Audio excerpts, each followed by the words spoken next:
এতিয়া আপোনালোকে এটা কাম কৰিব, নিজৰ চোলাসমূহত ST বুলি লিখি পেলাই ৰাস্তাত ঘূৰিব।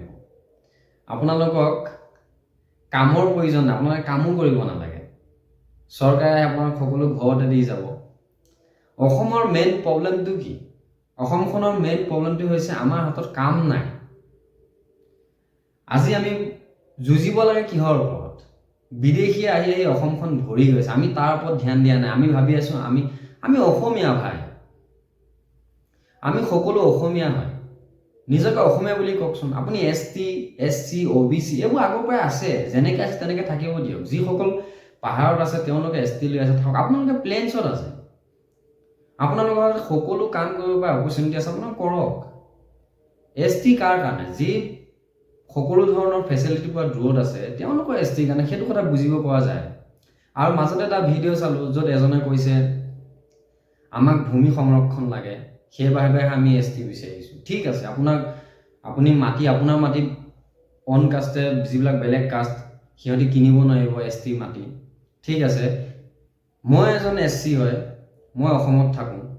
মই যদি আপোনাৰ ভূমি কিনিবই নোৱাৰোঁ, গোটেই অসমখনৰ যদি 80% মানুহ যদি ST হৈ যায়, আৰু মই যদি আপোনাৰ ভূমি কিনিবই নোৱাৰোঁ, তেনেহ'লে মই অসমখনৰ কাৰণে এনেকুৱা কাম কৰিম কিয় যি কামে অসমখনক আগবঢ়াই লৈ যায়? কাৰণ মোৰ তাত ভূমি অধিকাৰ নাই। মই আপোনাৰ ভূমি কিনিব নোৱাৰোঁ, আপুনি মোৰ ভূমি কিনিব পাৰে। য'ত মোৰ ভূমি অধিকাৰ নাই, য'ত মোৰ আহিবলগীয়া প্ৰজন্মই নিজৰ ভূমি অধিকাৰ নাপায়, তেনেহ'লে মই এজন বেলেগ কাষ্টৰ মানুহে মই অসমৰ কাৰণে কাম কৰিম কি? কথাটো সেই তেনেকুৱা ধৰণৰ। সেইকাৰণে অকণমান বুজিব আপোনালোকে। আমাৰ মেইন ফ'কাছ হ'ব লাগে, আমাৰ অসমত কোম্পেনী নাই। আমাৰ অসমে যিমান টকা কামানি কৰিব লাগে, যিমান মানুহ আছে, 3 কৰোৰ মানুহ আছে অসমত, কিন্তু আমি কেইটকা আমাৰ কামানি কৰিছোঁ? আমাৰ অসমে সিমানখিনি প্ৰডাকশ্যন কৰিব পৰা নাই। আজি আমি এটা সাধাৰণমূলীয়া কণী আমি কলকাতা, যাক আমি ৱেষ্ট বেংগল বুলি কওঁ, অন্ধ্ৰপ্ৰদেশ, আমি খোৱা মাছ পৰ্যন্ত তাৰ পৰা, আমি খোৱা ব্ৰইলাৰ মুৰ্গী, আমি যি গাহৰি মাংস খাওঁ, সেই গাহৰি মাংস আহে। লাজ পাব লাগে আপোনালোকে। অসমত হোৱা চব্জি, যিকোনো চব্জি, শাক পাচলি বা যিকোনো আলু কচু যিয়ে হওক, তাৰ 80% চব্জি মুছলিম মানুহে খেতি কৰে। আৰু সেইসমূহ মুছলিমৰ ভিতৰত 80% মুছলমান মানুহ বাহিৰৰ পৰা আহে। এইটো আপোনালোকে বেয়া পায় ভাল পায় নাজানো, সত্য কথা। তাত কিন্তু অসমীয়া নাই, কাৰণ আমি অসমীয়াই নিজকে কাৰ্বি, মই বড়ো, মই মটক, মই কছাৰী, মই আহোম। অসমীয়া কোন ভাই? অসমীয়া কোন মই আপোনালোক সুধিছোঁ। মই বাহিৰত থাকোঁ, মই বহুত মানুহ লগ পাওঁ অসমত, মোক সোধে ক'ৰ হয়, আৰু মই যেতিয়া কওঁ মই অমুকৰ, মোক কয় তই অসমীয়া নে? আৰে ভাই, মই যেতিয়া অসমত জন্ম, মই অসমীয়া। মোৰ জাতি মোৰ পিছত আহিব, প্ৰথম মই এজন অসমীয়া। কিন্তু সিহঁতে নিজক নিজে মই বড়ো, মই কছাৰী, মই মটক, মই হেন তেন কৈ ভাল পায়। কিন্তু ময়ো এজন কৈৱৰ্ত ল'ৰা। মোৰ যদি ইতিহাস আপোনালোকে বিচাৰে, তেনেহ'লে মোৰ ইতিহাস আপোনালোক প্ৰত্যেকটো জাতিতকৈ বহুত পুৰণা। কিন্তু আমি তাত যুঁজিব যোৱা নাই। আজি কৈৱৰ্ত সমাজৰ নামেই নাহে। আমাৰো বহুত পপুলেশ্যন আছে অসমত, কিন্তু আমি নিজকে অসমীয়া বুলি আমি কি কণ্টেক্ট লৈ ৰাখিছোঁ নেকি? আমি নিজকে অসমীয়া বুলি কওঁ। আপোনালোকৰ কি দায়িত্ব নাই? মই আগতে ভাবিছিলোঁ অসমৰ চৰকাৰে কাম নকৰে। কংগ্ৰেছ চৰকাৰ আছিল, ইমান দিন একো কাম নকৰিলে। বিজেপি চৰকাৰ আহিছে, বিজেপি চৰকাৰ কৰিছে, কিছুমান নাই কৰা। মই ভাবিছিলোঁ চৰকাৰৰ দুখ, কিন্তু এতিয়া গম পালোঁ চৰকাৰৰ অকণো দুখ নাই। কাৰণ যিখন দেশত প্ৰজাই নিবিচাৰে দেশৰ উন্নতি হোৱা, সেইখন দেশত ৰজাৰ কি প্ৰয়োজন আছে? ৰজাটো এনেও চলি থাকিব, তেওঁ গোটেই পৰিয়াল এনেও চলি থাকিব। আপোনালোকৰ নিজৰ ভুলৰ কাৰণে আপোনালোকে ভৱিষ্যত প্ৰজন্মক ৰখাতলৈ নি আছে। আজি বহিৰাগতে আহি গোটেই অসমখন শেষ কৰি পেলাইছে, আপোনালোকে গমেই পোৱা নাই। বিহাৰৰ বিহাৰী আহি অসমত উন্নতি কৰি আছে, অসমৰ পৰা লাখ লাখ টকা নি আছে। বাংলাদেশৰ পৰা অহা বেংগলীয়ে, আপোনালোকে এটা সময়ত কাছাৰত বেংগলী নাছিল। আজি ডিমা হাছাওৰ মানুহে নিজৰ ডিমাচা ভাষা পাহৰি গৈছে, তেওঁলোকে আজি বেংগলী কয়। এইটো লাজ পাবলগীয়া বিষয়। নিজৰ ভাষাই নাই তেওঁলোকৰ, ST পালে কি হ'ব? নিজৰ ভাষাই নাই, নিজৰ লিখিত ভাষা নাই তেওঁলোকৰ। সেইটোৰ ওপৰত ধ্যান দিয়া নাই। তেওঁলোকে বেংগলী ক'বলৈ ভাল পায়, অসমীয়া ক'ব বেয়া পায়, নিজকে অসমীয়া বুলি ক'বলৈ ভাল নাপায়। কাৰ্বি আংলঙত দুনিয়াভৰ বেংগলী মানুহ, দুনিয়াভৰ মুছলিম, ক'ৰ পৰা আহিলে সিহঁতি? আপোনালোকে কি কৰি আছে এইটো কওক মোক। চৰকাৰৰ ভুল অকণো নাই, ভুল আপোনাৰ, কাৰণ আপোনালোকে চৰকাৰক সুবিধা দিয়ে, আপোনালোকে চৰকাৰক প্ৰশ্ন নকৰে। আজি লাখ লাখ ল'ৰা আহি, অসমৰ 80% ল'ৰাই আহি বহিৰাজ্যত কাম কৰে, য'ত তেওঁলোকৰ কোনো সন্মান নাই, কোনোবাই মাৰ খায়, কোনোবাই পিটন খায়, আৰু মাহৰ মূৰত পইচাকেইটা অসমলৈ পঠিয়ায়। আপোনালোকে জানে নেকি ইয়াত কেনেকৈ চলি থাকে ল'ৰা ছোৱালীবিলাক? আপোনালোকে খালি কোনোবাই আজি অমুক বনালে, কোনোবাই আজি বিল আছিল খানা, কোনোবাই আজি অমুক খানা, তমুক খানা, হেন খানা, তেন খানা বনাই ঘূৰি ফুৰিছে, কিন্তু অসম উন্নতিৰ বাবে কোনো কথা নকয়। গৈ পেলাই কাৰোবাৰ দোকান বন্ধ কৰি দিছে, কাৰোবাৰ কিমান। আৰে আমাৰ ল'ৰা ছোৱালীবিলাকে নাজানেই কি কৰিব লাগে।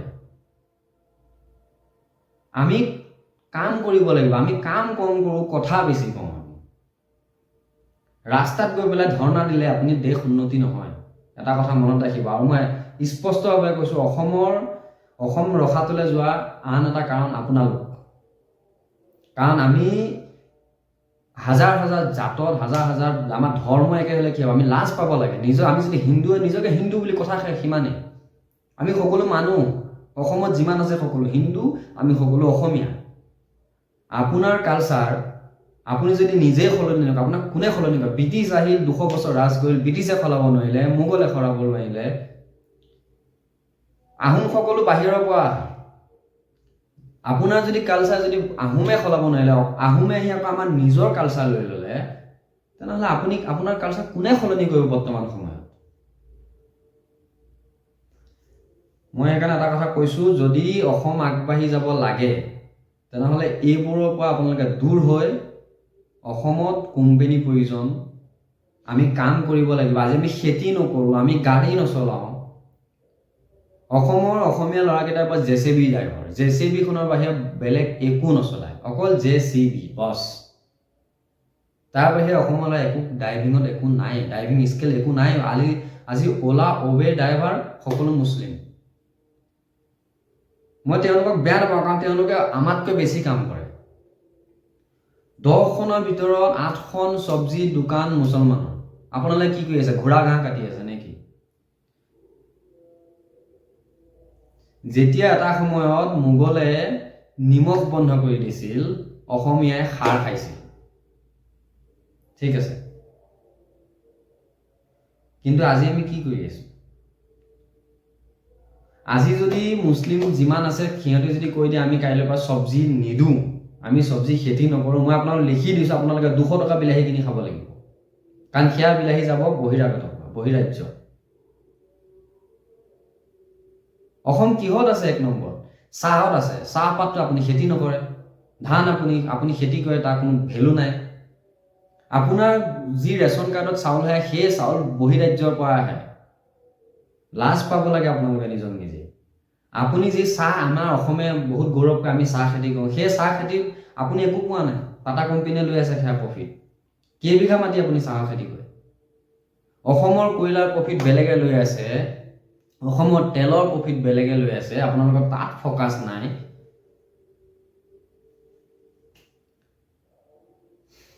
আপোনালোকে খালি এটা কাম কৰক, গম পাইছে নে নাই? আপোনালোকে মানে কি কওঁ আপোনালোকক, ক'বলৈ ভাষা নাই আপোনালোকক, মানে লাজ লাগে কেতিয়া বেছি কৈ দিলেও কথাটো বেয়া হৈ যাব। সেইকাৰণে আপোনালোকে এটা কাম কৰক, ST বুলি লিখি পেলাই টি-চাৰ্ট পিন্ধক, বছ ইমানেই। অসমৰ উন্নতি কোনো প্ৰয়োজন নাই। চাকৰি বিচাৰিব চৰকাৰে, কেইটামান পুলিচৰ চাকৰি উলিয়াই দিব, 3rd গ্ৰেড 4th গ্ৰেড, বছ কথা খতম। ৰেলৱেত কেইটামান চাকৰি উলিয়াই দিব, কথা খতম। নেক্সট টাইম আকৌ গৈ ভোটটো দি আহিব। ভোট আপোনালোকে কাক দিয়ে এইটো ইম্পৰ্টেণ্ট নহয়, আপোনালোকৰ মানসিকতা চেঞ্জ কৰা বহুত প্ৰয়োজন আছে। অসমৰ ৰাইজৰ মানসিকতা সলনি হোৱা নাই, আৰু মই ভাবোঁ আৰু 20 বছৰলৈকে সলনি নহয়।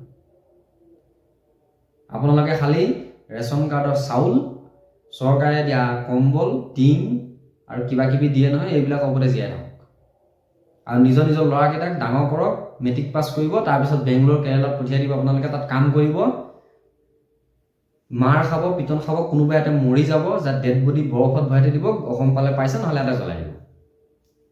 That's it.